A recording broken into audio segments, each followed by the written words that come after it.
Second. Okay. So we shall now divide the House. Those who are in favor of the motion, please raise your right hand.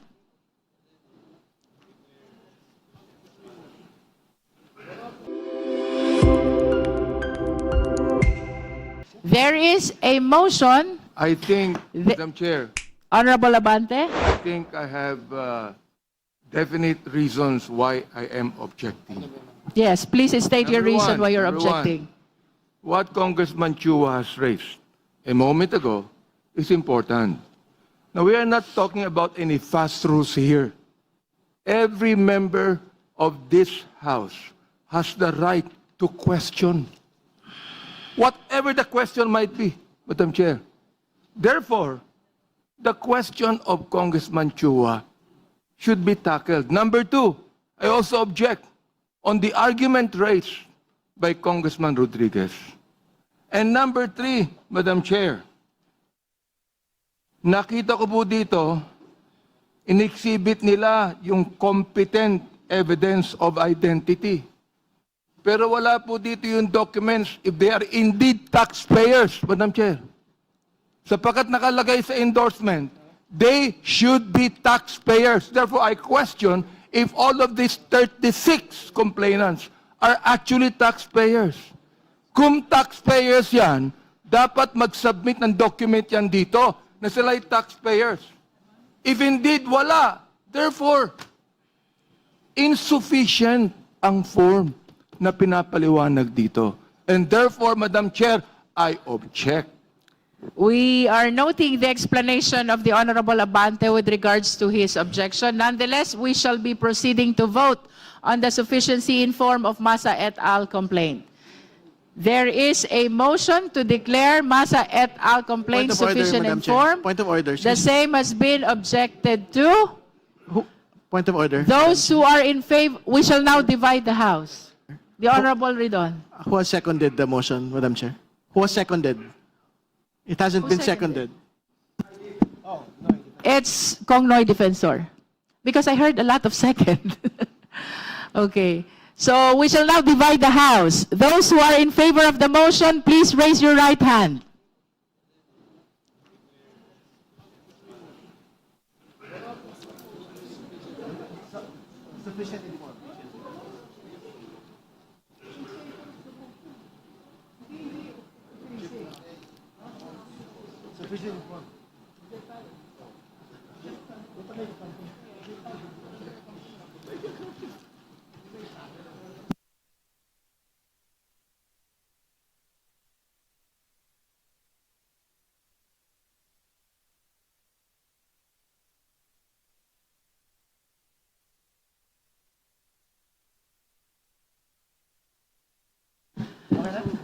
Those who are not in favor of the motion, please raise your right hand.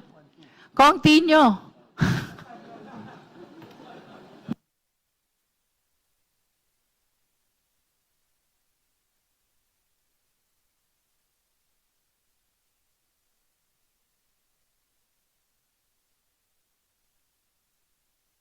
Those who abstain, please raise your right hand.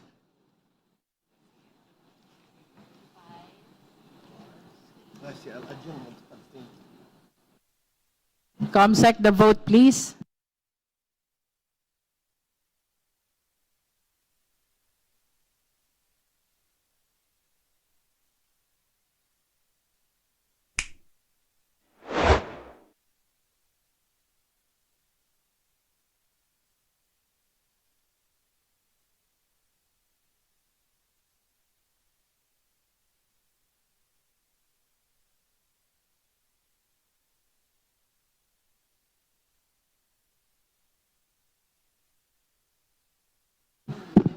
With 35 in favor, 9 against, and 1 abstain, the chair declares the Massa et al. Complaint sufficient in form.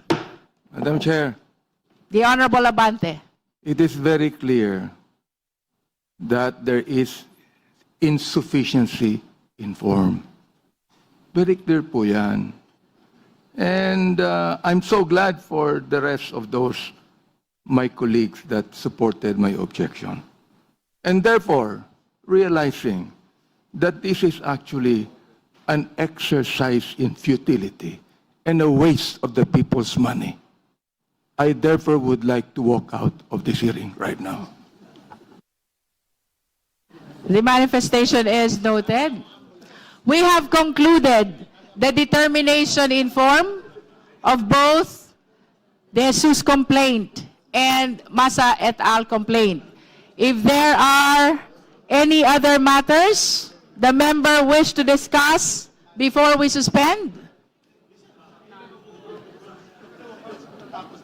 No other matters?